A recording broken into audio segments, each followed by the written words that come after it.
He is the founder and executive director of Mr. Dad's Fathers Club. He was also recently elected to the 7th District of the Chicago Police District Council. Welcome to the show. Thank you guys for having me this morning. Good morning, you guys. Good morning. Tell us a little bit about yourself. Absolutely. So I am Joseph Williams. Oh boy, I want to just say, born and raised on the south side of Chicago. Okay. Wife and 6 children now. And of course, I am the executive director of the Mr. Dad's Fathers Club, which is a nonprofit that was created to help get fathers actively involved in their children's lives through mentoring and literacy. But beyond that, I've had the opportunity to play in many roles. I've had the opportunity to be a part of our education system, starting at the age of 21 years old, just serving on the local school council in my daughter's school, and continuing to do that up until just recently last year when I decided to just take a step back from all of the LSCs and PACs and ALSCs and all of those things, because I feel like nothing should be just forever. And I believe I was able to come in there and make an impact. I worked with Beasley. We got a multi-million-dollar playground built. Since Harold Washington had the ideal of implementing LSCs, I was able to serve on the overall board to oversee all of the LSCs, and I was able to implement a health and safety subcommittee on that board. And it was the first time that happened since like the 90s. So I was able to do a lot in CPS, and I'm proud of the work we were able to do. But now we're continuing to transition into different roles where we want to make sure that we're able to, help as many folks as we can on every level that we can. Which kind of leads me into your new role, your latest role. So what are the Chicago Police District Councils? Absolutely.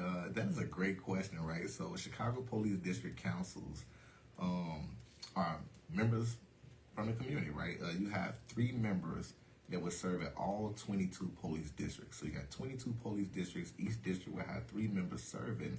And the ultimate goal for the district council members is to really find a better way of building those relationships between community and police on a ground level. And really, what does that look like? What does it look like when you're talking about policy? What does that look like when you're talking about police accountability? What does it look like on a ground level? So police district councils are community folks who are bringing the community voice to the table and are really making sure that we hold police accountable. And how will the district councils interact with the police department? Yeah. So there are many ways of interaction there, right? I know one in particular, we talked a lot about the restorative practices, making sure that we exercise what that looks like between police and community. Again, the district council can go out into the community, get the community voice, and then come back and can even help implement policy around what's happening. And then also, just making sure that they are not just holding police accountable, but they're creating these spaces where police know the people that they serve. I think that's my biggest piece, is like the police should know the people that they serve in their community, almost by name. There's no reason why we should have folks in our community who don't have a relationship with us. What is the difference between the district councils, CAPS, or any other community policing strategies? Yeah, that is another good question, right? So I think what we're seeing now are layers of not just accountability, but layers of when we're talking about how police are able to kind of just get away and do what they want to do. And when we're looking at the consent decree and we see that Chicago police in particular, a lot of them didn't even abide by what was there in place. So now you're finding a place now where you have a commission board. You're going to have the district council members. You're going to have CAPS.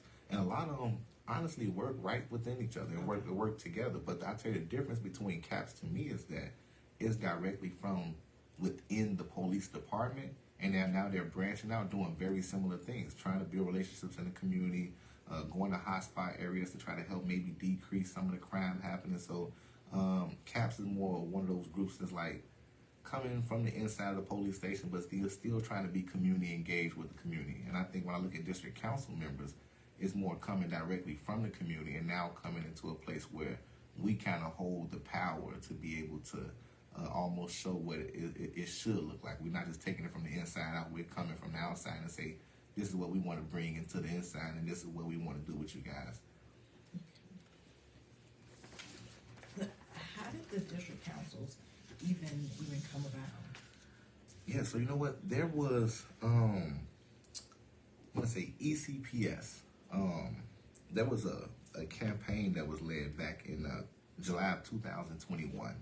And in this campaign, there was an ECPS ordinance that was passed. And in this ordinance, it talked about the Community Commission for Public Safety and Accountability, and creating that particular board where you got the 7-member citywide that's going to talk about the CPD policies. They're going to establish public safety goals and a central role in just selecting police leadership here in Chicago. But then they also talked about creating this district councils in each one of the 22 police districts, where we will have elected officials like myself coming in to make an impact. So, you know, it came about in 2021. It was a campaign that was led by tons of different organizations who believe we needed this in place, and I believe we needed it in place, and we were able to get it done.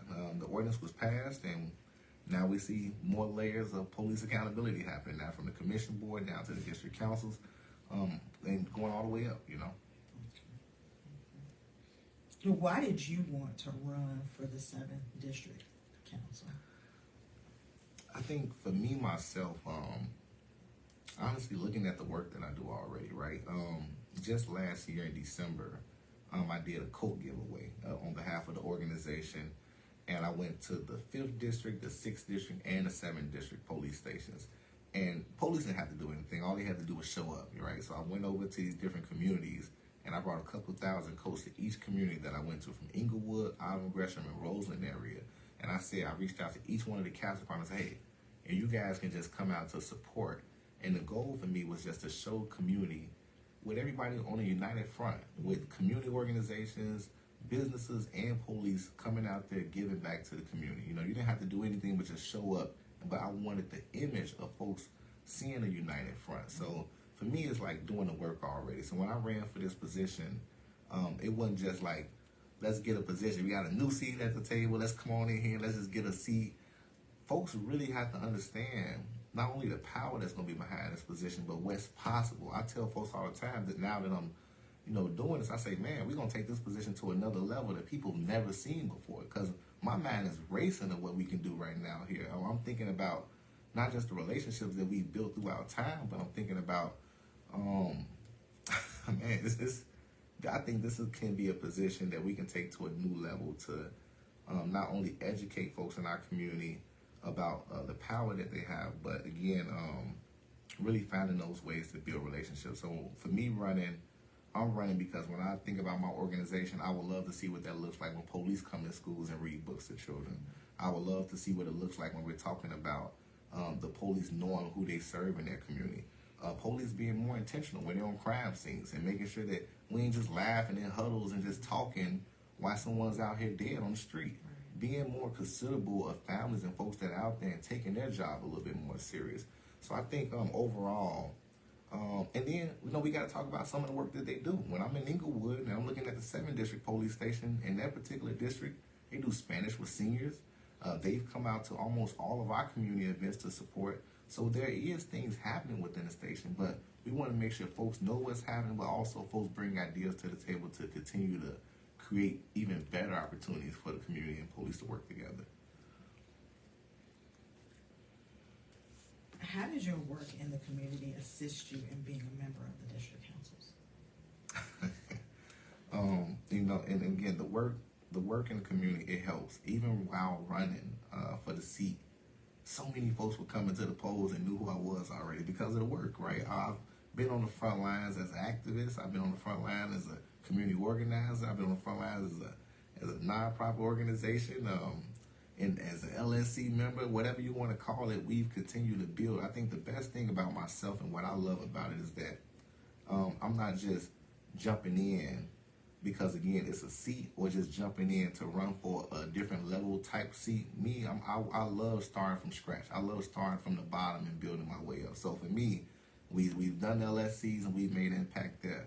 Now we have a chance to continue to build community and now build relationships. It's actually one of the toughest jobs, if you ask me, because with all the things in the news and happening right now throughout the United States, This is not nothing we just gonna come in, it's gonna be a walk in the park. This is gonna be something that we're gonna have to build. We're gonna have to build trust. We're gonna have to build some really strong relationships. You know, when I think about this, folks who are serving this seat, you can't just be one-sided. You can't just be against the police. You can't just be for the police. You're gonna have to find a way to bring all of these things together. And for me and the organization that I'm doing and the work that I'm doing, I have that type of relationship. Just right before the campaign, right before election day, I had the opportunity to do a big giveaway. We did 50,000 diapers, clothes, wipes, and some other items we had out there. We did it on a Sunday, just maybe a week before the election. And while doing that, I brought organizations out like Good Kids Man City. I brought the police department out. I brought other nonprofits out, and I showed folks this is what it looked like. The alderman's office came out. So you got your elected officials, you got your nonprofits, you got your police, and I put everybody up under one roof. And we had a good time together.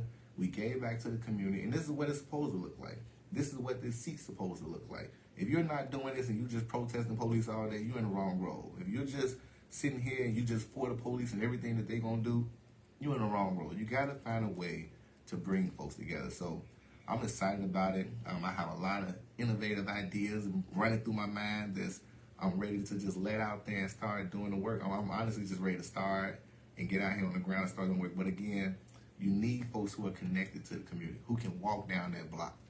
A lot of people can't do that.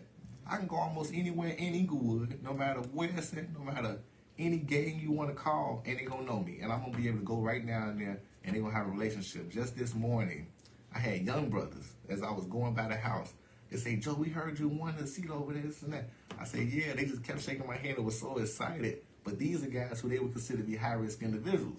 But they are excited because they see somebody like them in a role that can possibly make a difference right now. So when you got that type of relationship, you can start bringing in young people in. Or, hey, I don't know where we gonna go with this seat, but it's gonna be something that we're gonna set the tone. This is the first time Chicago has had something like this, and we'll be the first members elected in for a seat like this. So we're not only gonna make history, but we're gonna set the tone of what this seat is gonna look like moving forward from generations. I'm impressed that you were able to get Good Kids Man City and the police in one room. I think that speaks to you and the work that you do in the community. Where can people go to find out more about the district councils? Yeah, so you know what? You can go right to the Chicago.gov website and type in district councils. You can type in CAPS and find out when the next CAPS beat meetings are going to be. You can type in there and find almost anything you need to around this position. It gives you all of the details about the 4-year term, the stipend that comes with the position. It provides you all the information that you would need to know. And the best thing about this position is that you don't have to have a big education or any of that stuff to serve. You got to have a good heart and just want to do right by people, and you can serve in this position. You know, this position has not a lot of requirements, but to really stay in the community that you plan on serving in, and it'll probably be a particular age, but it's not like a lot of, you need a bachelor's and master's and all these type of things just to serve in this position. This is a position that's led by community, and it's going to represent community. I think for me, myself, even looking at particular districts, when we're looking at commanders and those things changing, the community should have a voice at the table. The community should be able to say what they want to see within their next commander that's going to come to that district. Yes. And I think the biggest thing, even in government, and I say it a lot, the biggest thing even with government is that, you know, I don't know why we just don't get the voice of the people at times. It's so easy, you would think that all people want to do is know that you are listening to them and that you hear their concerns. What's wrong with hosting a panel discussion or hosting a space where you hear the community? Even if you know what you might gonna do already, you know who you're gonna pick, but you at least gave the community that opportunity to be at the table, to exercise their voice and say, this is what we want. And if we did more of that in government, so many things would be different. It would be different. But I'm excited again about the role. I'm making a lot of calls to everybody I can that's within that, because even while running, my particular district covered 5 wards. So I had the 15th ward, the 16th ward, the 17th ward, the 6th ward, and the 20th ward. All in. I thought I was running for a state senate seat or something. It was a pretty big district, but state senator, my state representatives, my elected officials within my district, because I'm letting them know we about to get some work done and we're gonna do it together. So it's important. I'm letting the community members know, the organizations know. So I'm excited about it. I'm just ready to get to work. Great. Before we wrap up, Is there anything else you think our audience should know? Yeah, I would say get involved. Your voice matters. A lot of folks think there's no point of voting. They only want to come out and vote during the president race. And I'm going to tell you now that your vote matter, your voice matter. And I'm a perfect example of anything is possible because I come from a background that was pretty rough growing up. And I was to make it through all of those things. Even right now, this spring, I'll be graduating right now at Chicago State University. Never would have imagined these things. And I want folks to be encouraged to understand that no matter the obstacles and challenges that you go through in life, you can still be great. It's never too late. And we need more folks, young folks, to get involved because we are the next generation up. We are going to be the ones that's going to make the difference for more generations to come. So we got to set that tone and more than anything, get involved. If you don't know your district council member, learn more about it through the chicago.gov website. Go to your police district if you're comfortable with that. Or, go to Facebook, social media, however you want to reach out to learn more about what this position can do and exercise your ideas and let folks know what you want to see in your community because we represent you. So that's all I got for you. Great. Well, thank you so much for being here. Thank you, guys. Remember to make plans to